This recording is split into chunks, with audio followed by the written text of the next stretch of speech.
یہ جو آخری سال ہے میں کیونکہ آپ میری ٹیم ہے، کیبنٹ میری ٹیم ہے، تو میری پہلی جو ٹیم تھی وہ کرکٹ کی تھی اور مجھے اس سے بڑے انٹرسٹنگ مجھے اس کا تجربہ ہوا. تو وہ میں دیکھتا ہوں، میں آپ کی اپنی کیبنٹ کی میٹنگز بھی دیکھتا ہوں، آپ کی کیبنٹ کی پرفارمنسز بھی دیکھتا ہوں، ممبرز کو بھی دیکھتا ہوں. تو یہ میرے لیے بڑا انٹرسٹنگ رہا کیونکہ میں ٹیم کے اندر جو اصول ہوتے ہیں وہ کسی بھی ٹیم آپ کی ہو اس کے اندر وہی پرنسپل سیٹ ہوتے ہیں. تو میں نے اپنی جب کرکٹ کی ٹیم میں 10 سال میں کیپٹن رہا تو میں نے پلیئرز کو آتے دیکھا اور پھر ان کی ایوولوشن دیکھی ٹیم کے اندر. تو میں نے دو ٹائپ کھلاڑی دیکھے. ایک کھلاڑی ہوتا تھا جس میں بہت ٹیلنٹ تھا اور بڑے بڑے ٹیلنٹڈ، اور اللہ نے اس ملک میں ٹیلنٹ ہی بہت دیا، بڑے ٹیلنٹڈ کھلاڑی تھے. اور وہ جب ٹیم میں آتے تھے تو وہ جب ان کو کامیابی ملتی تھی تو وہ ادھر ہی رہ جاتے تھے، کیونکہ میں نے ریئلائز کیا کہ ان کی ایسپریشنز اس سے زیادہ تھی نہیں. ان کی ایسپریشن یہ تھی کہ بس ٹیم میں آ جاؤں، میرے نام ہو جائے، دنیا مجھے جاننا شروع ہو جائے اور ایک ٹیسٹ کرکٹر ہوتے ہوئے بینیفٹس مل جائیں، اور بس وہ ادھر ہی رک جاتے تھے. جو میں نے اپنی زندگی میں اپنی یہ جو 10 سالوں میں پلیئرز کو کامیاب ہوتے دیکھا اور پرفارم کرتے دیکھا، وہ ہمیشہ وہ کھلاڑی تھے جن میں ٹیلنٹ بھی اتنا زیادہ نہیں ہوتا تھا لیکن ان کی ایسپریشنز بہت زیادہ ہوتی تھی. وہ اپنے آپ کو پش کرتے تھے، وہ کانسٹنٹلی انوویٹ کر رہے ہوتے تھے، یعنی نئی نئی چیزیں سوچ رہے ہوتے تھے اور ہمیشہ وہ کھلاڑی آگے نکل جاتے تھے. اور ٹیم وہ کامیاب ہوتی تھی جو سارا وقت اپنی ایویلویشن کرتی تھی.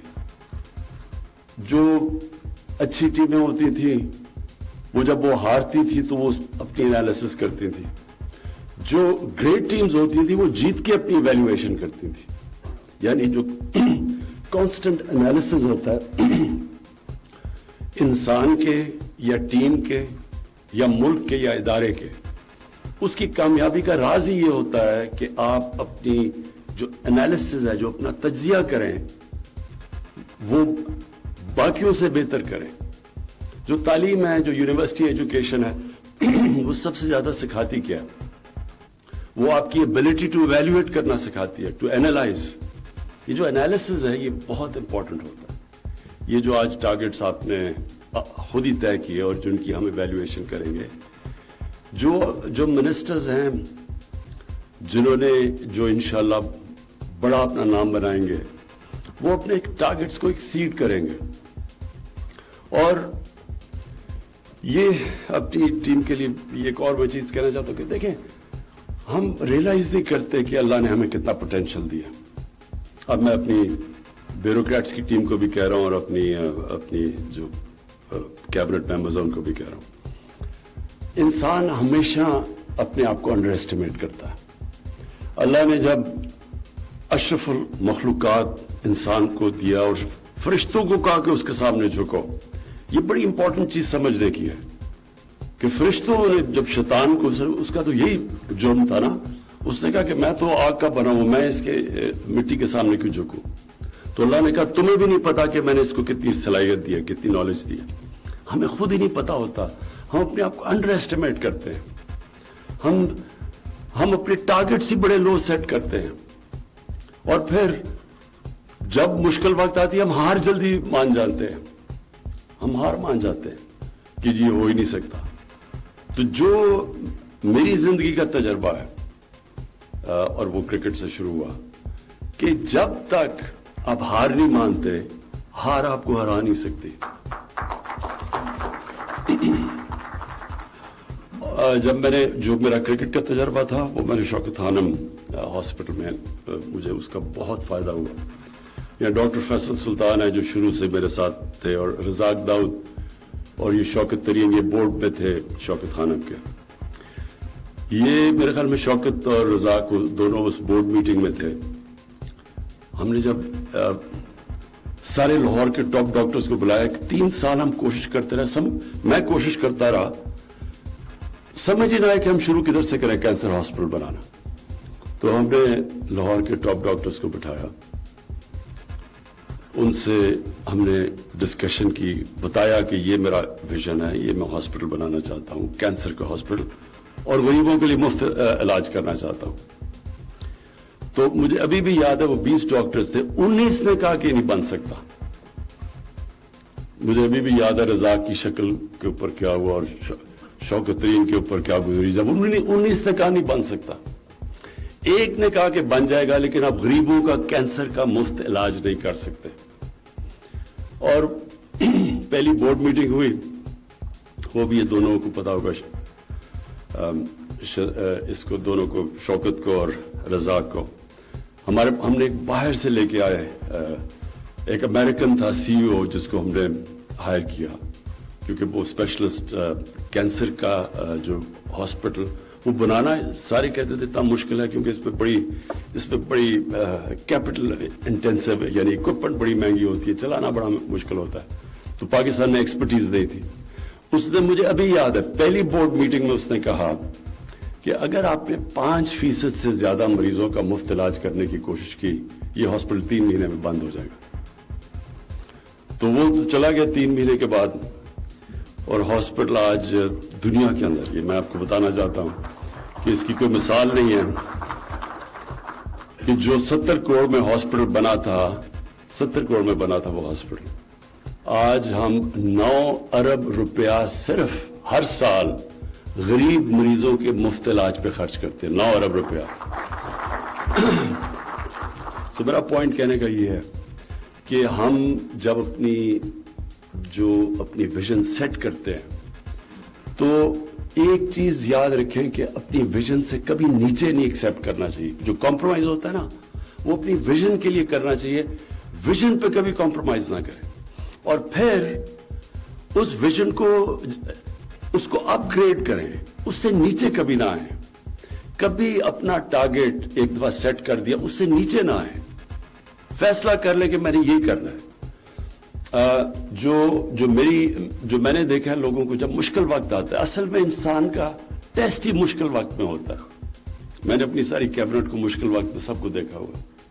میں نے آپ کی وہ لیول دیکھا ہوا کہ کس پوائنٹ کے اوپر وہ گھبرا جاتا ہے, پھر وہ کس پوائنٹ پہ فلانا گھبرا جاتا ہے. تو میں نے سب کو آپ کو چیک کیا ہوا ہے مشکل وقت میں. وہ ضروری ہوتا ہے کیپٹن کے لیے اپنی ٹیم کو چیک کرنا. لیکن یہ یاد رکھیں کہ دیکھیں, جب مشکل وقت میں آپ, قرآن کے اندر اللہ کیا کہتا ہے, سب سے بڑی انسان کی صفت کیا ہے؟ وہ جو مشکل وقت پہ صبر کرتا ہے. پیشنس ان ایڈورسٹی, یہ سب سے زیادہ, وہ یہ بھی بڑا امپورٹنٹ ہوتا ہے کہ اس میں پھر انسان کا جو کیلیبر ہے نا وہ بڑھتا جاتا ہے. آپ جتنا آپ مشکل وقت کو فیس کرتے ہیں, آپ میں کیپیسٹی مشکل وقت کی فیس کرنے کی بڑھ جاتی ہے اگلی دفعہ. تو اس طرح ایک انسان کو, کوئی بھی پیدا نہیں ہوتا کوئی بڑا عظیم آدمی. لوگ بنتے ہیں یہ ایڈورسٹی دیکھ کے, مشکل وقت دیکھ کے, ڈاؤن سائیکلز میں سیکھ کے, اور سب سے زیادہ مشکل وقت آپ کو سکھاتا ہے. میں جب 3 سال پہلے یہ جب گورنمنٹ ملی, تو میں اب کمپیئر کرتا ہوں کہ 3 سال پہلے تو میں اب دیکھتا ہوں تو جتنا میں نے سیکھا ان 3 سال میں, میرے خیال میں نے زندگی میں نے کبھی نہیں سیکھا اتنے شارٹ ٹائم میں اتنا زیادہ, کیونکہ سب سے زیادہ مشکل وقت یہ تھا. اور یہی میں اپنی کیبنٹ کو یہ کہنا چاہتا ہوں کہ یہ بڑا اچھا یہ سٹیپ لیا ہم نے کہ اب ہمارے پاس کوارٹرلی ٹارگٹس ہوں گے, لیکن کوشش کریں کہ ان کو ایکسیڈ کریں. دیکھیں, آپ کے لیے بہت بڑی اپرچونٹی ہوتی ہے ایز فیڈرل منسٹر, یہ بہت بڑی اپرچونٹی ہوتی ہے ایکسیل کرنے کی. جو قرآن میں اللہ کہتا ہے کہ انسان کو وہی ملتا ہے جس کے لیے وہ محنت کرتا ہے, جتنی وہ سٹرگل کرتا ہے وہی ملتا ہے. تو آپ جتنی سٹرگل کریں گے آپ اتنا اوپر چلے جائیں گے. تو جو سٹرگل نہیں کرتا, یہ دنیا کی تاریخ میں آج تک کوئی انسان اوپر آیا ہی نہیں جس نے محنت نہیں کی. اگر آج یہودی دنیا کے اوپر سب سے تھوڑے سے یہودی دنیا کو کیا کہیں سب سے طاقتور کمیونٹی ہے, سب سے زیادہ پڑھے لکھے لوگ یہودی ہیں. ہر چیز میں, ہر یونیورسٹی امریکہ میں چلے جاؤ وہاں پر وہ بیٹھے ہوئے ہیں, تو محنت کرتے ہیں وہ. تو وہ اللہ کا, تو جب سے اس نے دنیا بنائی ہے اس کا تو حکم بھی ہے کہ کامیابی تو اسی کو ملنی ہے جو محنت کرتا ہے, چاہے وہ کافر ہو چاہے مسلمان ہو. تو ہمارے لیے بڑی زبردست اپرچونٹی اس لیے ہے کہ ہم سارے مافیاز کے سامنے کھڑے ہوئے ہیں. سارے جو اس ملک کا ویسٹڈ انٹرسٹ ہے جو چینج نہیں چاہتا وہ اپوز کر رہا ہے ہمیں.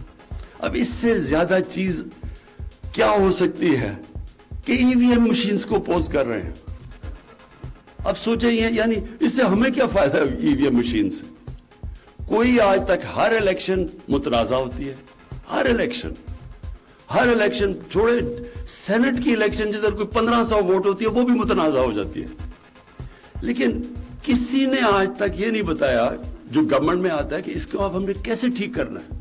کیا ہم نے اسی طرح چلتے رہنا؟ کیوں باقی دنیا میں جرمنی وغیرہ الیکشن کیوں وہاں شور نہیں مچتا؟ پہلی دفعہ امریکہ میں نے دیکھا تھا شور مچا, اور وہ بھی کیونکہ ان کا سسٹم اتنا ٹھیک تھا, ایک دم ختم ہو گیا. یہاں ہر 1970 کے بعد ہر الیکشن میں کوئی جو اب ہارتا وہ کہتا دھاندلی ہوگی.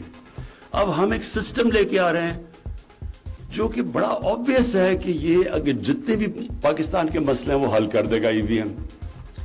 اب اس کے اوپر کیسے کوئی ایکسپٹ نہیں کر سکتا سوائے اس کے کہ وہ لوگ جو ایک کرپٹ سسٹم سے بینیفٹ کر رہے ہیں وہ اس کو اپوز کر رہے ہیں. یہ کسی کو فائدہ تو پہنچا ہی نہیں سکتا. یہ تو بڑا سمپل چیز ہے کہ الیکشن ہوا, بٹن پریس کیا, رزلٹ آ گیا, اور سارے پرابلمز ہمارے الیکشن پولنگ کلوز کرتے ہیں اس کے بعد آتے ہیں سارے پرابلمز.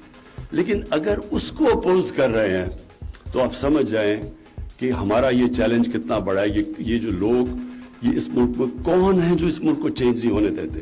یہ چھوٹا سا ویسٹڈ انٹرسٹ ہے, یہ تھوڑے سے لوگ ہیں, یہ بینیفٹ کر بیٹھے ہیں اس کرپٹ سسٹم سے, اور وہ سب سے بڑے ہمارے دشمن ہیں. تو اس لیے آپ کی بہت بڑی ذمہ داری ہے.